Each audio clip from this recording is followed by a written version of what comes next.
pessoal, você aí que está nos vendo pelo YouTube ou nos ouvindo pelas plataformas de podcast. Meu nome é Renato Cardoso e a gente começa mais um episódio do Literal Web em entrevista hoje.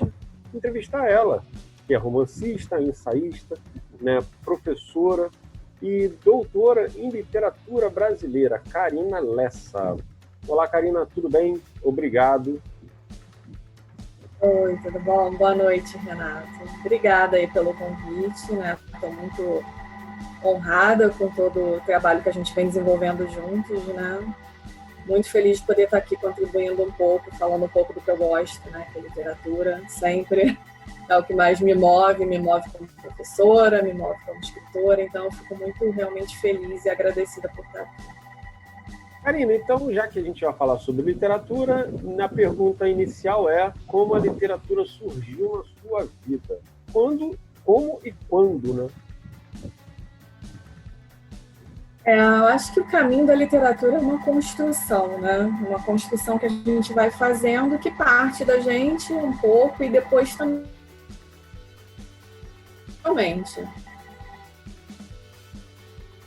Antes de contar essa história, porque eu acho uma coisa muito bonita, né, na minha construção, é que eu ficava sempre olhando, né, os meus primos indo para a escola, tinha de 2 aí para 3 anos, e pedindo a minha mãe, né, pedindo, insistindo, porque queria saber que lugar era aquele, gostava já bastante da escola, assim, via os livros, né, ficava imaginando o que seria aquilo. Bom, e até que, por fim, minha mãe, um tanto receosa, né, de colocar a filha no mundo, quando lançar ali, para ver, né, o que aquilo ia dar, ela aceitou, né, para surpresa dela. Eu não queria voltar, eu não chorava como boa parte das crianças, eu fui ficando. E tem uma imagem muito bonita já desde ali que eu carrego comigo, nunca vou esquecer, né, eu estudava numa escola bem bairrista, assim, pertinho da minha casa, que a professora Araceles, ela passa, né, num determinado momento de bicicleta, num daqueles dias, nos anos iniciais, ela falou assim: essa menina adora ler, adora escrever, onde ela vai ser escritora. Aí eu sempre gosto de contar, porque isso ficou no meu imaginário, minha mãe lembra bem dessa história, como eu fiquei empolgada. E é uma história que, né, se coaduna com a minha curiosidade naquele começo, vai se constituindo, né? Fiquei um bom tempo em que eu não tinha muito acesso à leitura, porque eu vim de uma família muito pobre, então eu tinha aquela vontade, aquela fissura de ler, mas ao mesmo tempo eu ficava assim, né, constrangida de pedir aos meus pais para gastar, então passava às vezes pelo jornaleiro, né? Queria pedir para comprar revistinha, mas ficava sem jeito, porque sempre era conversado muito comigo, né, sobre essa questão do financeira, do não poder, até para outras questões, eu não tinha na coragem de pedir. E aí a literatura entra mais efetivamente no meu mundo quando a gente chega naquela fase escolar mesmo, que entram os paradidáticos, né, por volta dos 10 anos. E lembro que comecei lendo pequenas narrativas ali da Lígia Fagundes, né? Também da Lígia Bojunga, são duas ali que são dadas bem na fase introdutória para a gente, aquele clássico também, Escaravelho do Diabo, né? E os clássicos que vão ali iniciando a gente, aquilo cada vez mais me encantando, me comovendo, né? Construindo o meu percurso, ficando cada vez mais encantada, e descubro a biblioteca ali na escola, onde eu começo a ter acesso também. E o processo criativo, assim, sempre esteve presente na minha vida. Sempre gostei muito, né, de trabalhar com arte. Dancei também durante muitos anos, eu sou bailarina clássica. Então, eu sempre fiz, né, teatro também, fiz durante muitos anos. Sempre fiz esse percurso com o processo criativo. Sempre foi algo que me moveu. Quando que você percebeu que, opa, peraí, gostei, é isso que eu quero, literatura, gostei de ler, gosto de ler, criei o hábito. Vamos transformar isso agora em trabalho. Quando que você percebeu o seu caminho, o seu caminho sendo conduzido pro das letras? Eu, na adolescência, né, comecei a ler muito, principalmente teatro, por conta dessa minha passagem, né? Fazer balé desde pequena, balé, jazz, sapateado. E o teatro também, mais ou menos, desde os 10 anos. Passei a ler muitos textos clássicos por esse percurso e, como eu falei, entrando em contato com algumas obras a partir desse desenvolvimento dos paradidáticos, depois com a biblioteca, aquilo foi me movimentando de alguma maneira, porque sempre estive envolvida com a arte. Ali, já naquela época, acho que muita gente também, principalmente menina, né, que tem aquele diário, né, o diário ele era muito cultuado na minha época, né, não à toa eu tenho diário até hoje, eu anoto, tenho as minhas anotações. Bom, e naquela época eu já comecei a escrever uns poemas, eu tenho ali guardado, de repente um dia eu tenho coragem de mostrar para alguém, mas assim, por volta dos 12, eu comecei esse hábito da escritura de poemas, aquele texto meio cafona também que a gente vai escrevendo, que poderia ser chamado de alguma maneira de prosa poética, mas assim com uma qualidade muito pequena, né? Então comecei com essas leituras a movimentar a escrita naquele momento. Quando particularmente eu fui fazer vestibular, eu fiz 2 vestibulares, né? Fiz vestibular para teatro mesmo, na Unirio, né? Passei nas habilidades específicas e tive problema depois na outra prova que eu zerei, na prova discursiva. Bom, e fiz também letras para várias outras universidades, porque só a Unirio oferecia esse percurso. E eu tinha uma movimentação já muito grande, tem até uma historinha daquela época, né, em que eu já gostava, tinha muita vontade por esse passeio pelo teatro de escrever narrativas infanto-juvenis.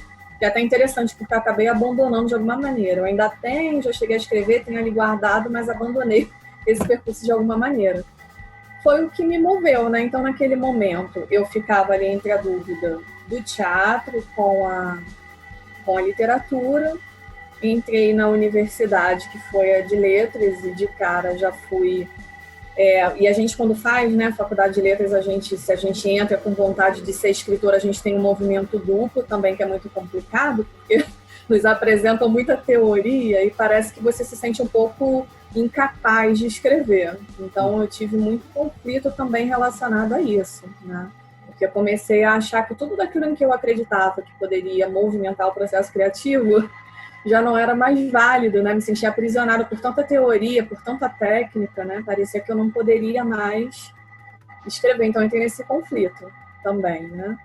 Mas foi nesse movimento, né? Um movimento que é um movimento, acho, muito natural da juventude e, particularmente, a mulher tem esse percurso. Hoje em dia temos redes sociais que funcionam de alguma maneira como diário, mas a mulher, ela historicamente, ela desde pequena tem um diário. Então foi o diário e aí a leitura, e comecei a escrever uns poemas, tem uns poemas meio fajutos ali, inspirados em Álvares de Azevedo, porque era apaixonada, sempre fui muito introspectiva.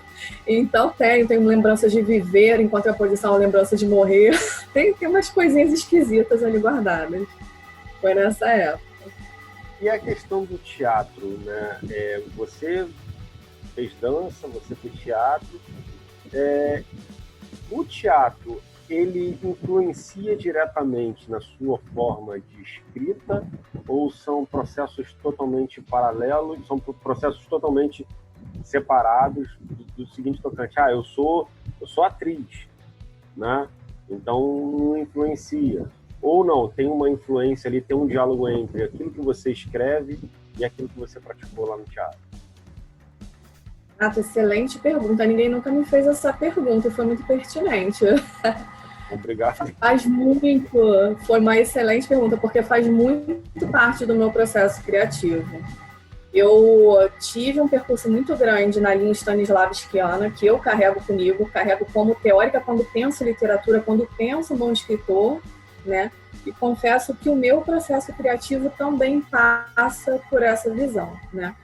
Cheguei um pouco no Artaud, que é um outro grande teórico, aí explico, não sei se você conhece muito essa linguagem dentro do teatro, e aí explico por quê. Porque está muito associada à experimentação do próprio corpo dentro do processo de criação do personagem. Então, você não representa o personagem, você, de fato, sente e vivencia o personagem e todas aquelas experiências pelas quais ele vai sendo envolvido.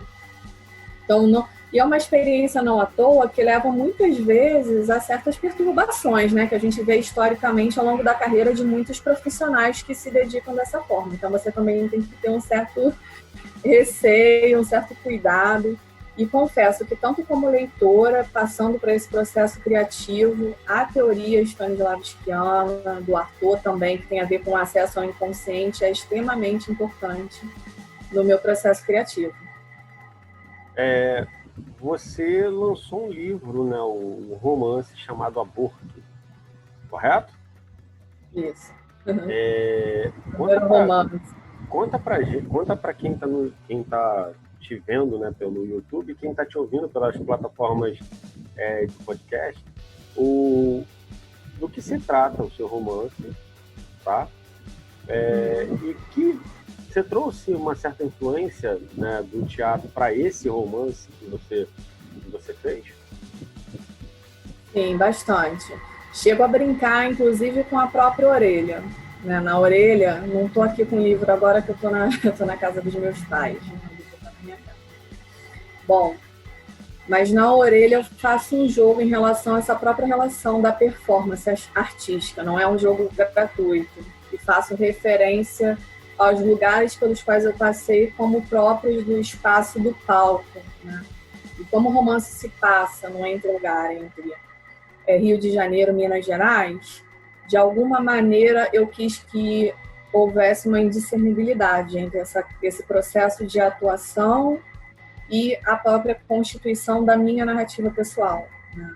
Então, joguei com isso. Sobre a temática, é uma temática complicada, porque o nome do romance é Aborto. Né? O romance é Aborto desde 2 anos atrás. Né? Ele muda de nome.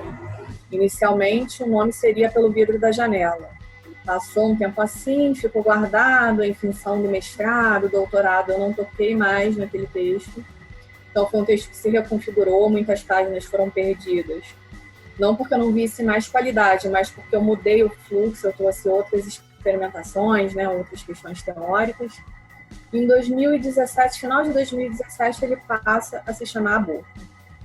Mais particularmente, aí coincidiu ainda, inclusive, com o caso da menina de 10 anos, né? O lançamento saiu, acho que, coisa de 2 semanas depois desse caso que impactou o país. Então, muita gente nessa efervescência, né, me coloca como questão se o romance de fato trata só dessa temática. E aí eu digo que não. Nós temos efetivamente cena também do aborto no sentido biológico, mas eu busquei trabalhar aborto de uma forma mais ampla, né, no sentido mais filosófico, trabalhando a questão múltipla de como a gente pode pensar e perspectivar o sentido de vida, o significado de vida.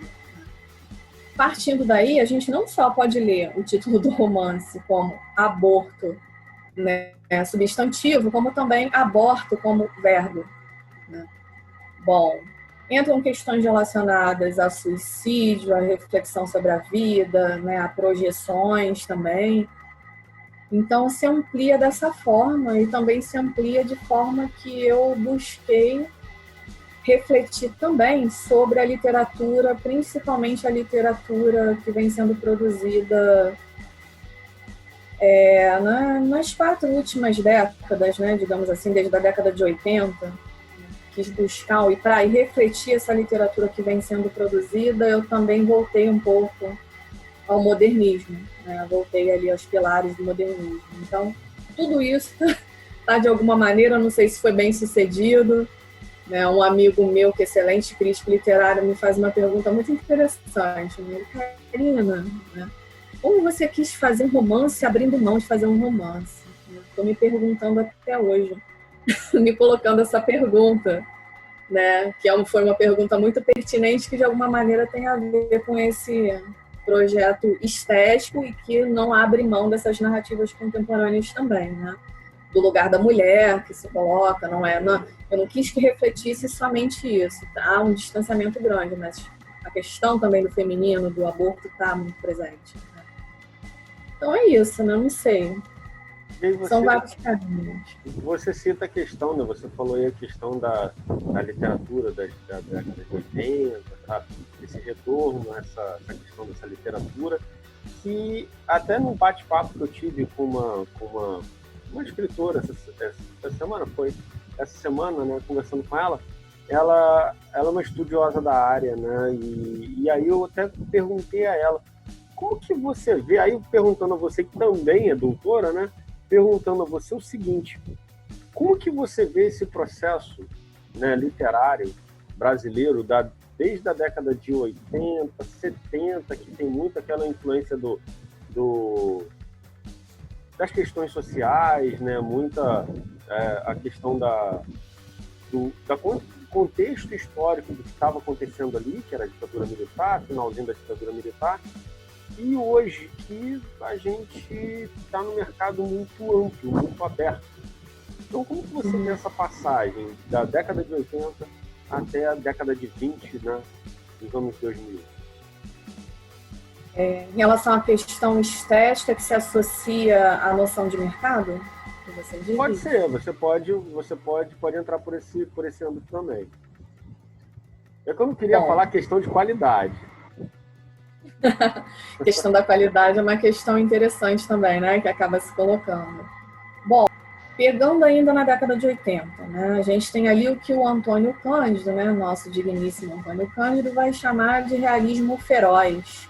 É uma certa volta aí a alguns preceitos realistas e principalmente naturalistas, né, pensando em toda uma carreira, todo um ciclo que a gente vai ter de alguma maneira de descendentes ali do Rubem Fonseca. Então, aquela linguagem crua, direta, muito cheia de palavrões, né, que impacta muito e que me questiono muitas vezes, não citarei nomes, né, mas me questiono em relação à qualidade, porque o Rubem Fonseca é Rubem Fonseca, né, havia, até em função, né, do que você coloca em relação à própria ditadura, havia uma intencionalidade provocativa, né, um impacto grande, que fez inclusive com que o livro dele, Feliz Ano Novo, sofresse censura. Ele só vai ser publicado justamente em 1985, quando a gente tem a reabertura. Então, assim, né, havia um impacto muito grande, linguístico, proposital, quando ele inova colocando ali, dando voz, né, ao bandido, ao traficante. Então, causava um impacto esteticamente, era uma coisa extremamente nova. E depois a gente vai ganhando alguns percursos que também me questionam sobre a qualidade. Então, a gente tem esse momento em que a gente tem uma profusão muito grande de romancistas, não todos, mas que seguem por essa linha. E a gente tem muitos romancistas também que vão se debruçar sobre a história do Brasil, né? Tanto sobre a história recente, no sentido da ditadura militar, quanto também repensando algumas outras ditaduras. Então, é muito recorrente um retorno, assim, da estética, de uma estética que se mistura pensando o lugar da construção de autoria também, que dialoga muito com essa ideia de romance histórico que volta lá para a ditadura Vargas, volta um pouco para o século XIX. Então, acho que são os dois movimentos mais intensos da literatura naquele momento. Agora, quando da virada agora do século XX para o XXI, a gente já tem uma influência muito grande dos estudos culturais, né? Que surge com Stuart, né, fundamentalmente com as teorias do Stuart Hall. Bom, e chega para a gente nesse sentido filosófico com uma formação que aos poucos vai ganhando uma estética no sentido de atos de fala identitária muito grande, né? E que está cada vez mais em alta, e justamente como você coloca, em função do momento político em que vivenciamos, né, um retorno dessa perda de algumas conquistas no Brasil. Então, isso é uma questão que se coloca, né, muito fortemente, que forma cada vez mais intensamente uma força identitária, que também vejo uma força positiva e negativa, tanto para a literatura, né, para a história da literatura, quanto para a nossa própria história das mentalidades, a história da constituição do indivíduo, porque o excesso de identitarismo é sempre muito perigoso, eu acho que independente de onde isso vem, né? Bom, e as linhas nacionalistas. Então tudo se mistura muito agora nesse momento, né? Acho que todo momento justamente de virada de século que vivenciamos ao longo da história da humanidade, em que a gente tem muitas conquistas, a gente não sabe o que fazer com essas conquistas, né? Nós como seres humanos, e tudo vai se entrelaçando, vai se imbricando ali, né, nas novas revisitações filosóficas, econômicas, antropológicas. A gente tem esses dois momentos quando a gente pensa desde a década de 80. E em relação à questão do mercado, né, como o mercado me parece que vê isso. Havia, então, naquele momento, antes do século XX, um investimento muito grande nesses romances, nesses livros que investiam nessas categorias realistas. E há também agora, e a Companhia das Letras particularmente em notas de jornal já falou sobre isso, um investimento muito grande em escritores, romancistas, que seguem uma linha mais identitária, né? Em função dessas conquistas, há uma abertura no sentido de você dar voz àqueles que antes não tinham. Então, você abre, inclusive, a página, você vê lá que há toda uma coletânea voltada para o feminino, há toda uma coletânea voltada para a produção de escritores negros. Então, a gente vê que dentro da visão mercadológica é o tipo de literatura em que há um investimento. Não sei realmente, né, não é uma afirmação que a gente possa fazer, se é uma visão unicamente de apropriação, né, como as pessoas geralmente colocam também muito como questão, a apropriação ali daquele momento, né, para que você venda, obviamente, porque é o que é vendável naquele momento. Então, a gente sempre tem o positivo e o negativo. E que, de alguma maneira, também favorece, porque se você está vendendo, então é positivo e negativo trabalhando o tempo todo. Se você está vendendo, quanto mais você vende, mais você também passa a fazer com que o outro consuma e, de alguma maneira, produza alguma espécie, eu acho, de consciência em relação à importância das outras culturas, né? Essa abertura para outros campos. Então, acho que todas as épocas favorecem, né, esses contornos. Em relação à qualidade, claro que particularmente também tenho o meu olhar, mas não vou colocar aqui em jogo, né, do que eu acho bom, não acho. O que eu posso dizer eu acho que a gente teve muitas conquistas, hoje a gente tem um grupo muito bom, né, e muita gente tendo acesso à escritura, e eu acho que é chegado o momento em que a gente pode justamente começar a fazer uma varredura, quer dizer, eu acho que a gente tem um momento de fala muito grande de todos os processos, de todas as culturas, né, que foram ganhando espaço, e a gente já pode fazer um apanhado na medida em que ganhamos mais vozes, né? Eu mesma, pensando no lugar da própria mulher dentro da cultura do literário, eu acho que a gente já pode começar a fazer essa avaliação, quer dizer, muita gente tem voz, vamos ver, tá, tendo voz agora em lugar de fala, o que tem qualidade e o que não tem, né?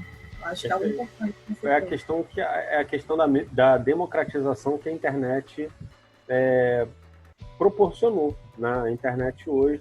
Antigamente, né, antigamente não tinha internet, então para você ser lido, você tinha que dar teu jeito, né? Ou você tinha que ter uma editora por detrás que bancasse, né, o teu livro.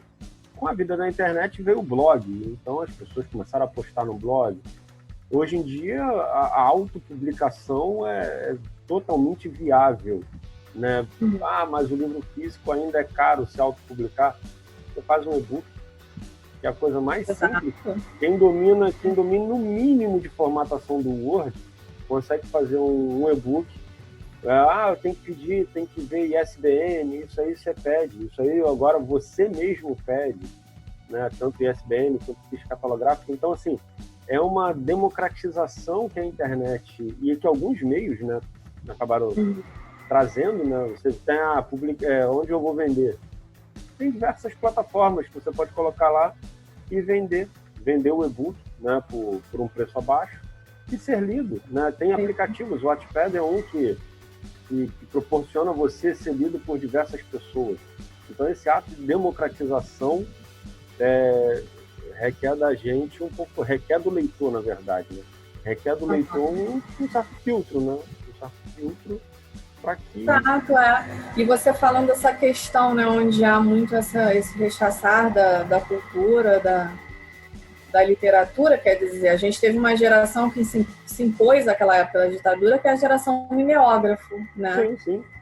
Eles produziam, quer dizer, como você diz, é sensacional, porque a gente não consegue receber controle, né? A gente não consegue controlar o que a internet promoveu. Então, é sensacional. O WhatsApp, então, que recebe de link de um texto, outro texto, outro texto, outro texto. Então, assim, é realmente o filtro. E aquele negócio, quando eu falei assim, eu não quero falar da qualidade, porque também é relativo. A qualidade acaba sendo relativa. Às vezes, o que é bom para mim não é bom para o outro e vice-versa. Então, assim, não se tem nem como se debater a questão se naquele período era melhor do que hoje. De repente se tem de muita diferença, e que lá os acessos eram menores para uma publicação e que hoje é amplamente possível para qualquer um mesmo de fato, né? Estabelecer um cânone hoje em dia, né? É difícil. Não tem. Eu acho que não. Eu acho que e em cima disso, né? Acho que por abrir muito o leque, a gente também não tem nomes, né? Antigamente se tinham muito os nomes consagrados, os escritores consagrados. Hoje em dia você não tem muito esses nomes. Até a própria mídia não abre muito espaço para a literatura em si, né? Mas aí, aproveitando a questão da mídia, já puxei um gancho aqui rapidinho para te fazer uma outra pergunta. Né? No seu release, na sua mini biografia, né, que você mandou para mim, você cita a questão da publicação, né, de resenhas e artigos em meios, né, em mídias em periódicos, em jornais. Como que é você pegar lá, olhar seu texto e falar assim, cara, meu texto está aqui, pô, que legal. Como que é todo esse processo, desde a criação até a publicação em si?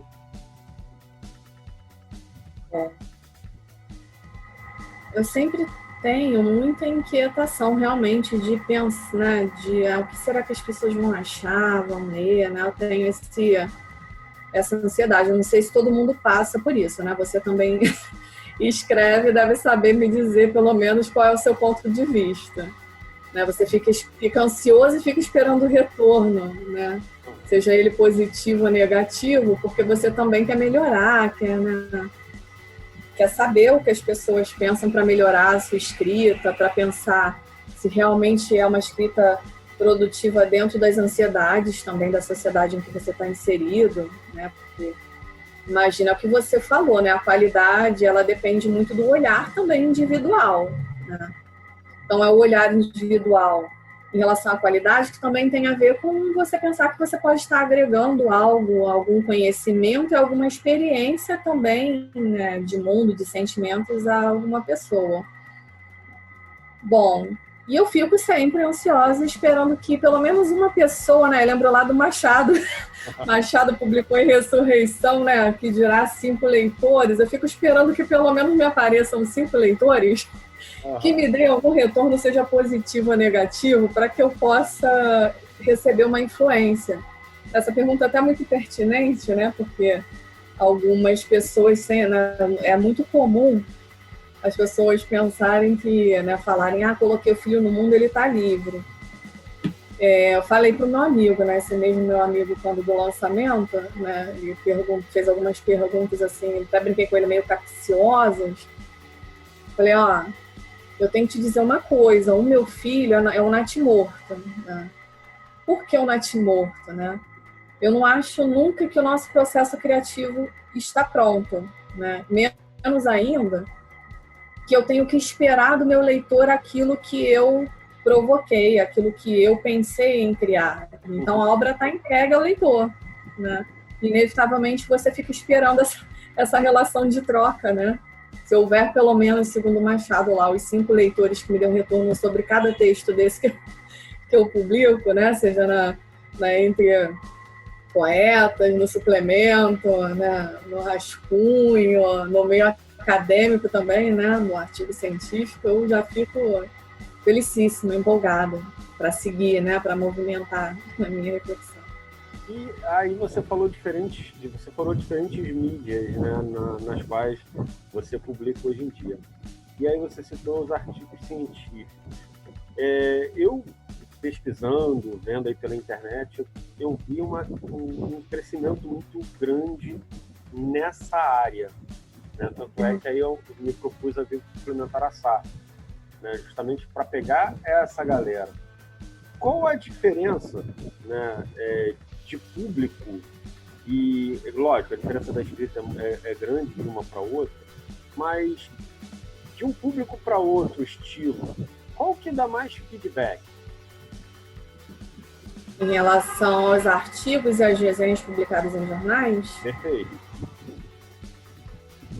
Sem sombra de dúvida, né, são as pessoas que leem os jornais, né? Todos os jornais.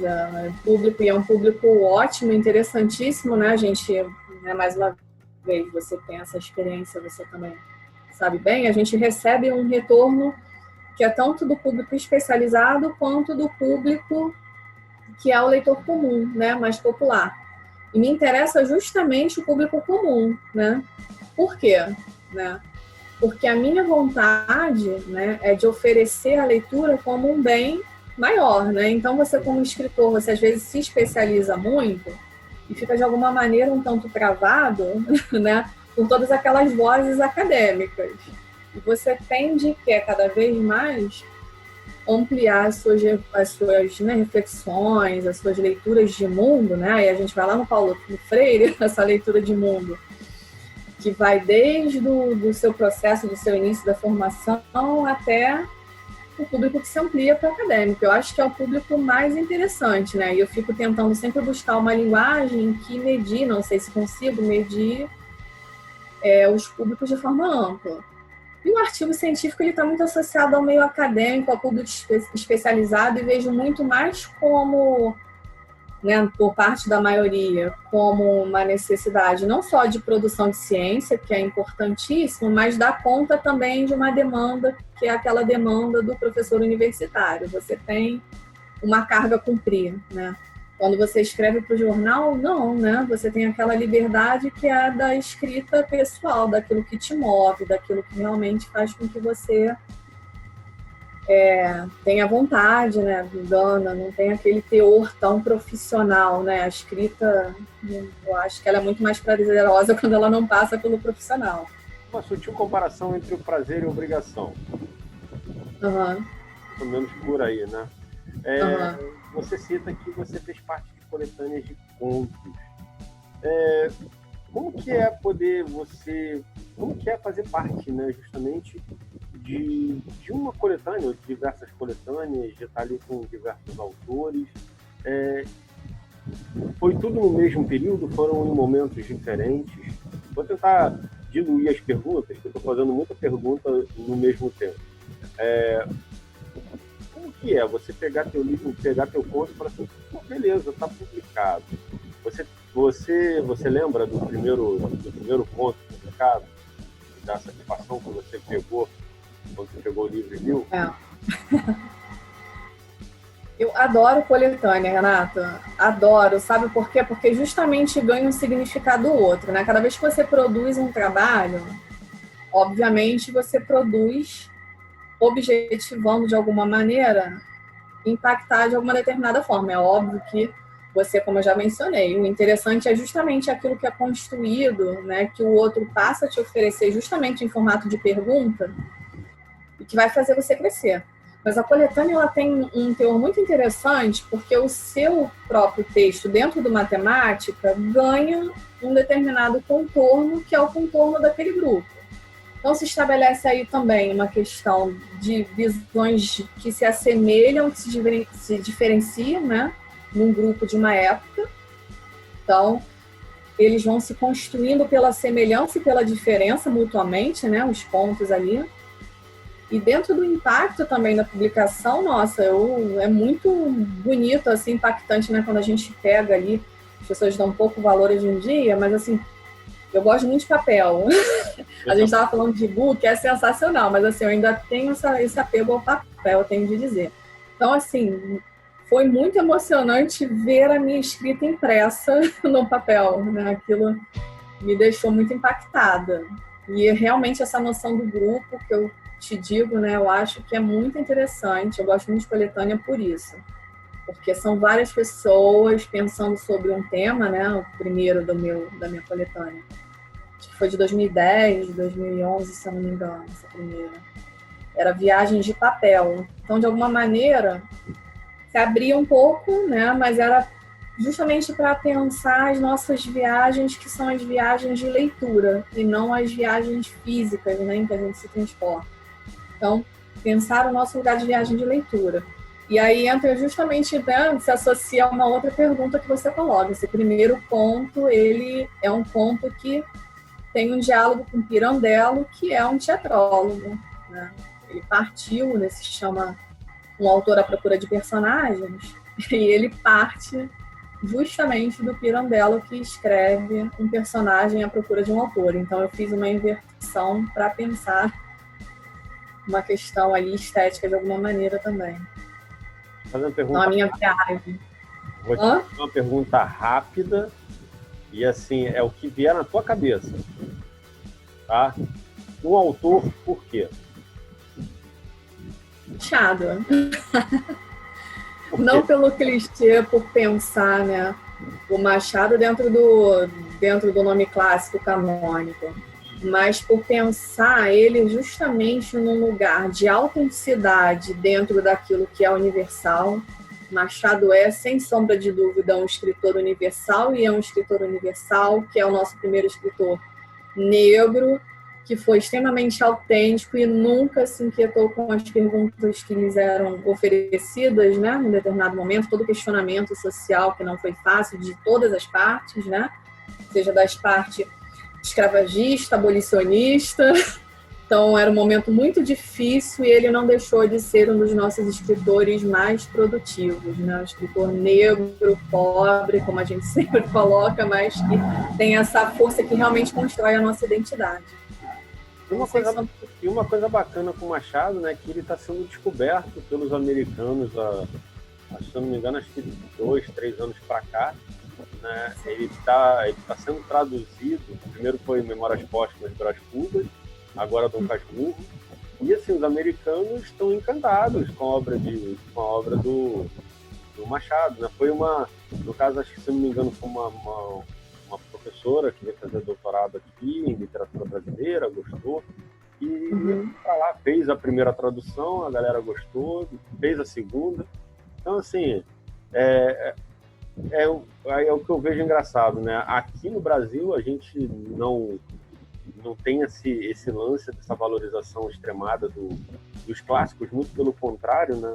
Eles são tidos até como, tem que ler o clássico, é chato. A questão da escola que impõe, né? Também. É muito isso, né? Aquela imposição, aquela obrigação de leitura. E eu combato, né? Eu acho que a leitura ela não tem que ser obrigatória. Acho que ela precisa ser discutida com o leitor, né? Muitas vezes é mais vantajoso você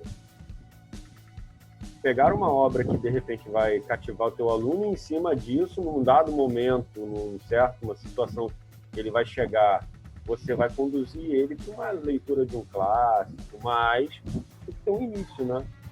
E como que você vê, aí como professora, essa questão da leitura, não só dentro da universidade, que é onde você está inserida, tá? Mas também de um âmbito geral, né? O aluno da universidade, ele é um aluno leitor? Muitas perguntas, né, sobre esse lugar da leitura. Eu concordo perfeitamente com você. Leitura, assim como qualquer coisa relacionada ao ser humano, não deve ser imposta, né? Porque a gente, no geral, a gente tende a negligenciar aquilo que nos é imposto. Então, a gente sempre passa pela curiosidade.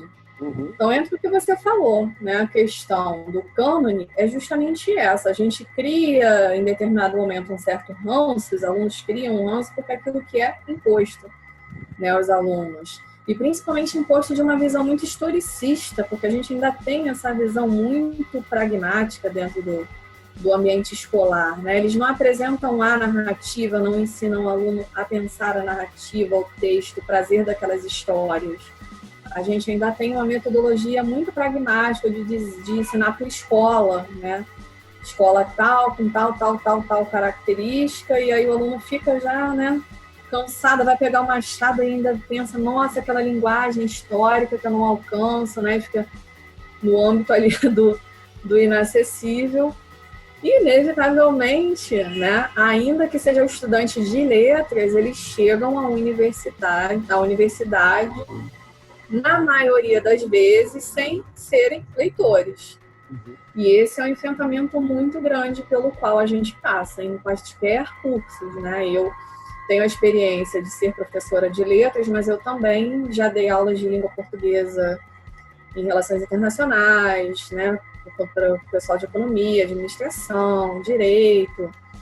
E é muito impressionante, assim, não há diferença do aluno de letras para um aluno de todas essas áreas no que diz respeito ao processo de conhecimento da leitura, seja essa leitura do cânone, seja essa leitura do jornal, né, porque é uma prática muito imposta. A gente não trabalha o prazer da leitura ainda.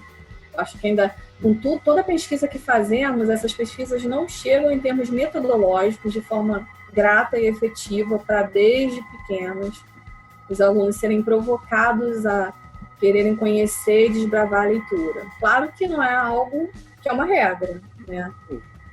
Há exceção, como sempre, mas, no geral, o aluno ainda tem essa relação com o processo educacional muito imposta e os alunos não leem, né? Eles vão aprendendo a ler.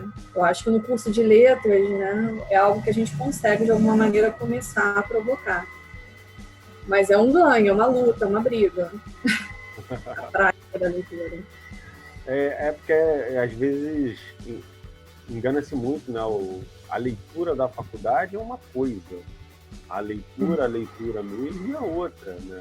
A leitura do prazer, da fruição, né? A leitura da faculdade é aquela leitura técnica que você vai usar para a sua vida profissional. Você precisa utilizar aquilo ali.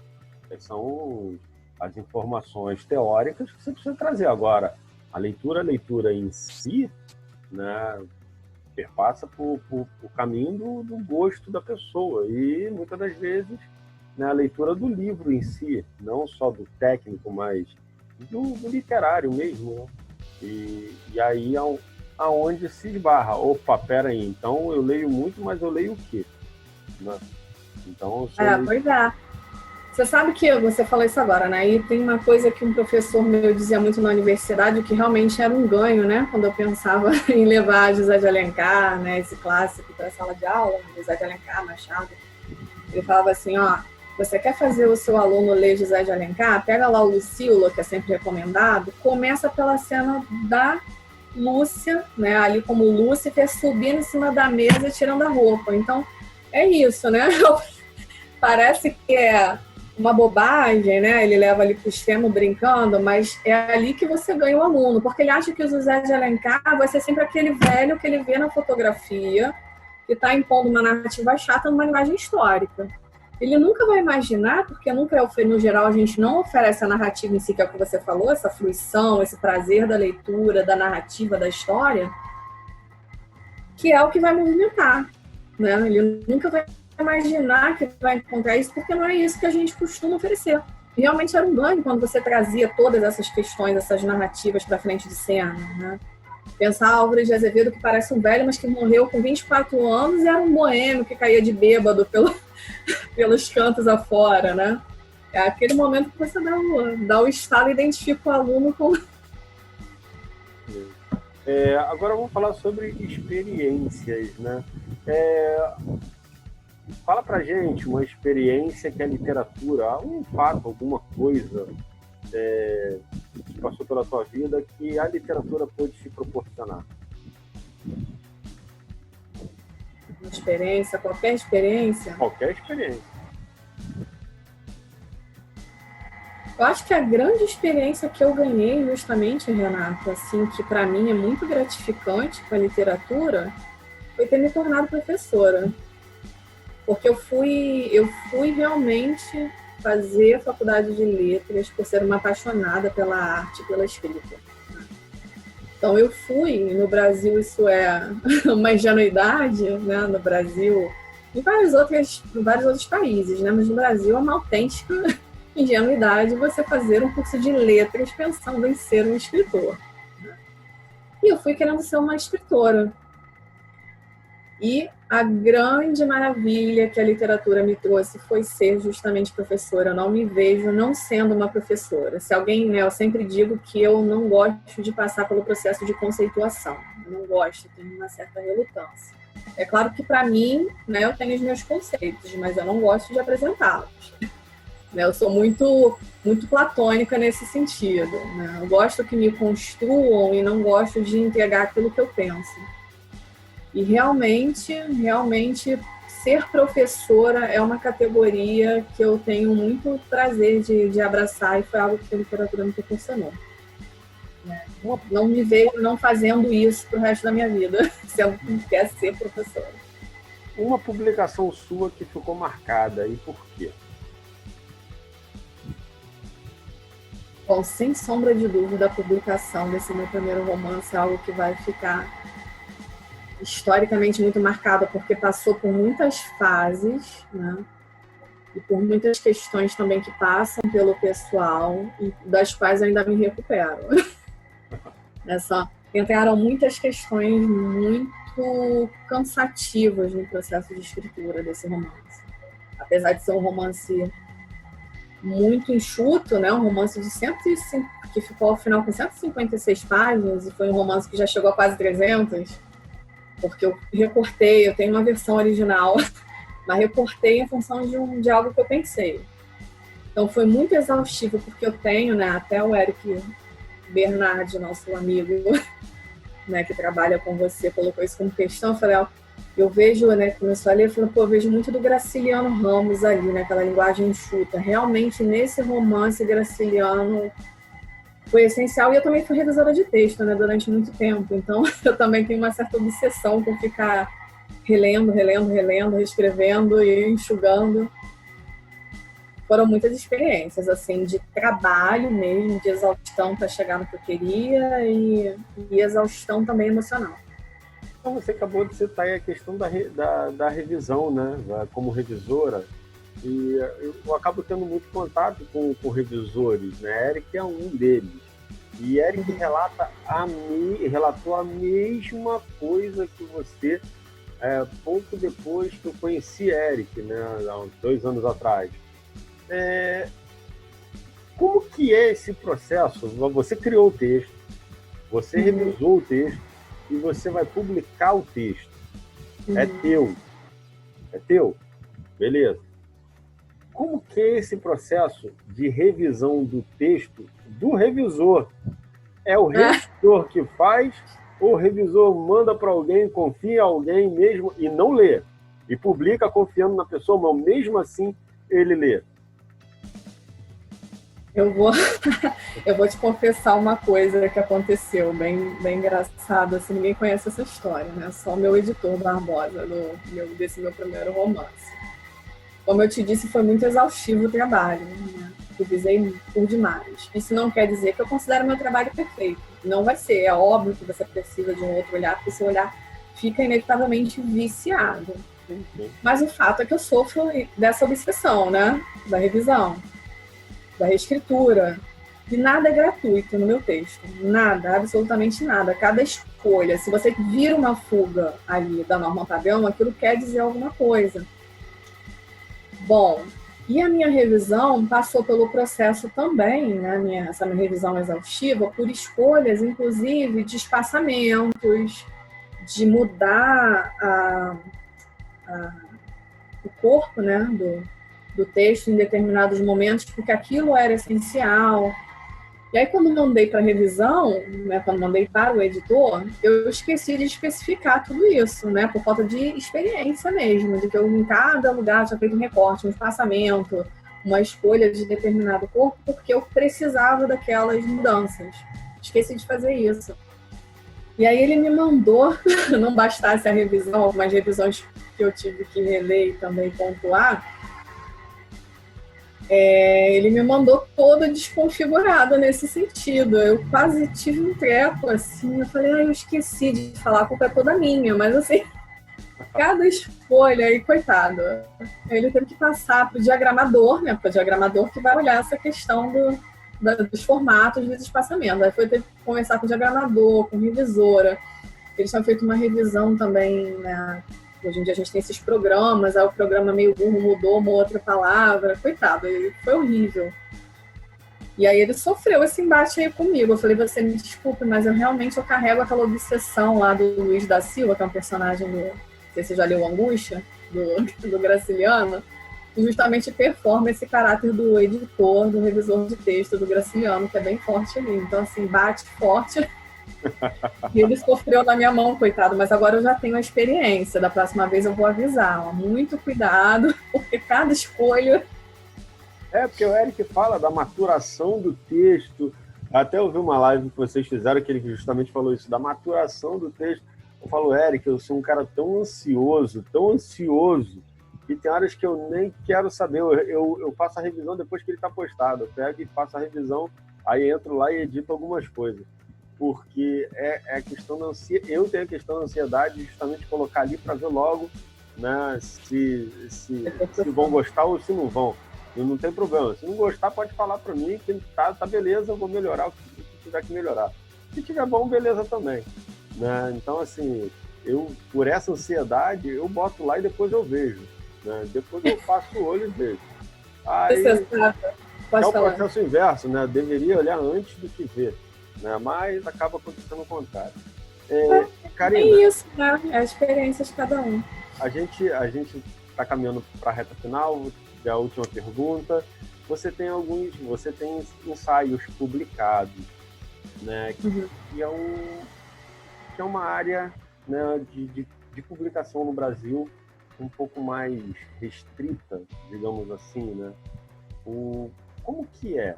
Como que hoje, né, tá esse mercado, né? Que tipo de ensaios você publicou? São ensaios mesmo que se voltam tanto para pensar o lugar do escritor, né, na contemporaneidade, quanto também, né, para pensar questões filosóficas. Porque eu tenho esse olhar muito filosófico que, claro, se estende muito mais para a linguagem, mas também para um olhar que eu deduzo sobre o mundo. Não é fácil, né, assim... De alguma maneira até me surpreendi, porque tive alguns amigos, familiares que entraram em contato, né, chegaram realmente aí ao lançamento, leram o livro, amigos de outra área, até um amigo economista que leu o ensaio, gostou muito, né, ele é um admirador de história e gostou muito da pegada do ensaio. Eu fiquei muito feliz com esse retorno, confesso, né, por quê?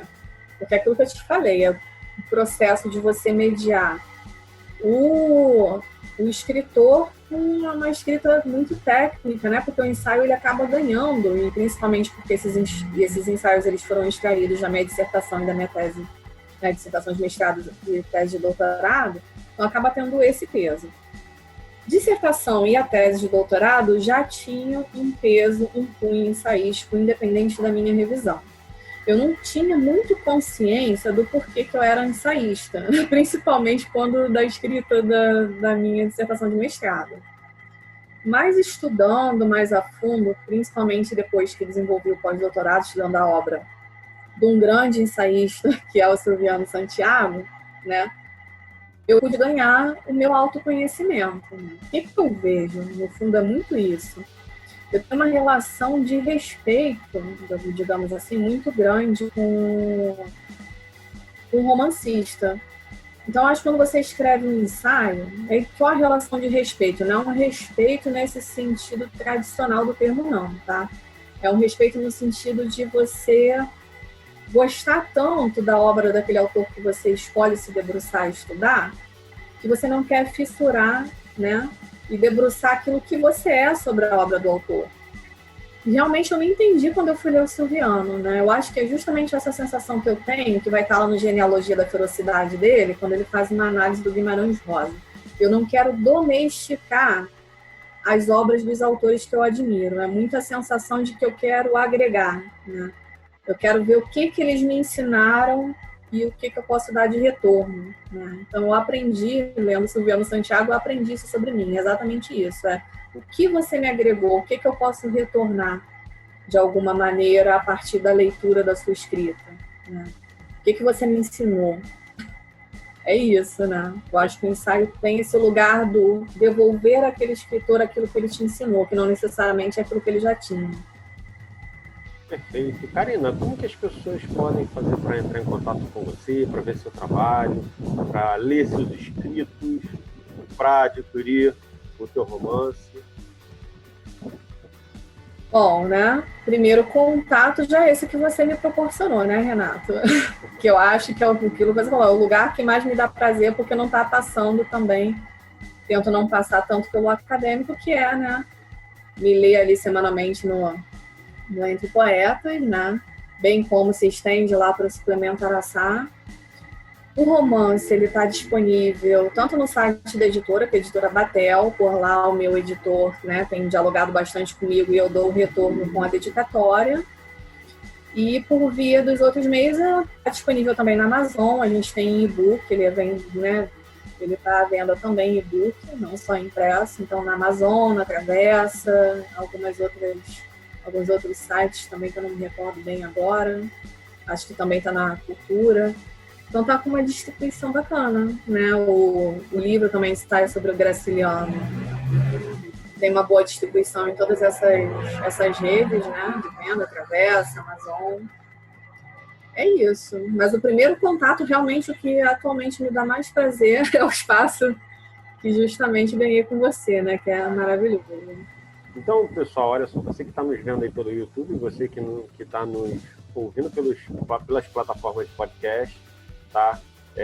Na descrição do vídeo e do áudio tem todos os links para as livrarias, né, que a Karina falou aí da venda do livro, do romance, tá? Aí vai ter o link também para os textos dela, tanto na Entre Poetas e Poesias, como no suplemento Araçá. Karina, muito obrigado pelo bate-papo, valeu mesmo, tá? E estamos felizes em poder contar contigo no nosso time. Obrigada, Renato, mais uma vez. O prazer foi todo meu, conversa maravilhosa. Adorei as perguntas bem inéditas que me provocaram aí a falar um pouco mais desse meu processo aí de estudo, meu processo criativo. Foi maravilhoso, só tenho a agradecer. Valeu, Karina. E você que está aí nos vendo e nos assistindo, tá? Acompanha aí. Semana que vem, mais um Literal Web Entrevista. E assim, encerra a entrevista de hoje. Valeu, galera.